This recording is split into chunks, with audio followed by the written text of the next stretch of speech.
हम डिस्कस करेंगे marriage life पर, विवाह पर। जिन लोगों के विवाह सही टाइम पर नहीं हो पाते हैं और जिन लोगों के विवाह हो भी जाते हैं तो उनकी मैरिज लाइफ पूरी तरह से डिस्टर्ब चलती है, उस टॉपिक पर आज हम बात करेंगे। देखिए, कुंडली का जो 7th हाउस है, 7वां घर, जिसे विवाह स्थान बोला जाता है, उस स्थान पर अगर कोई मेलेफिक प्लैनेट का इन्फ्लुएंस है या मेलेफिक प्लैनेट्स कुंडली के 7वें घर में बैठे हुए हैं, जस्ट एग्जांपल के तौर पर शनि, ये बड़ा ही फेमस है। अगर 7वें घर में शनि बैठता है तो इसकी 50% श्योरिटी बन जाती है कि मैरिज लाइफ डिस्टर्ब चलेगी।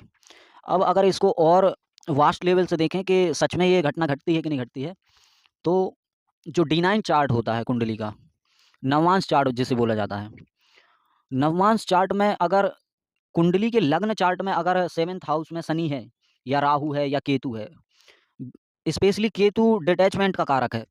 7वें घर में डिटैचमेंट की बहुत ज़्यादा संभावना बन जाती है अगर केतु, शनि और राहु, ये 3 मेलेफिक प्लैनेट। कुछ हद तक कई ऋषियों का, कई क्लासिकल बुक्स में ये बताया गया है कि मंगल की अगर आस्पेक्ट 7वें घर में रहती है या मंगल 7वें घर में खुद होता है या पर्सन मांगलिक भी होता है, तो इस कंडीशन में भी विवाह में प्रॉब्लम्स फेस करनी पड़ती है पर्सन को। अब हम आते हैं नवमांश वाले टॉपिक पे।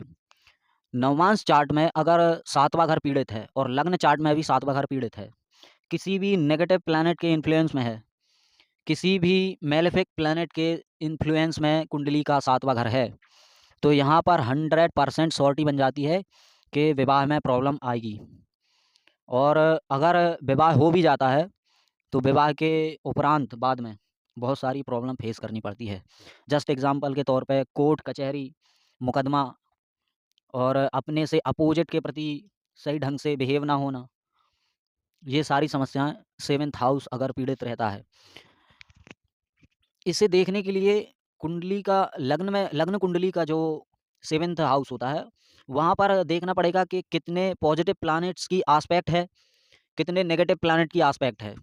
अगर कहीं से बृहस्पति, जुपिटर का आस्पेक्ट 7वें घर में पड़ता है तो बहुत हद तक ये मैरिज लाइफ को ख़राब होने से बचाता है। लेकिन अगर जुपिटर का आस्पेक्ट नहीं है या कुछ अच्छे गुड प्लैनेट्स का आस्पेक्ट नहीं है वहाँ पर, तो इसकी पूरी श्योरिटी बनती है कि विवाह में प्रॉब्लम आएंगी।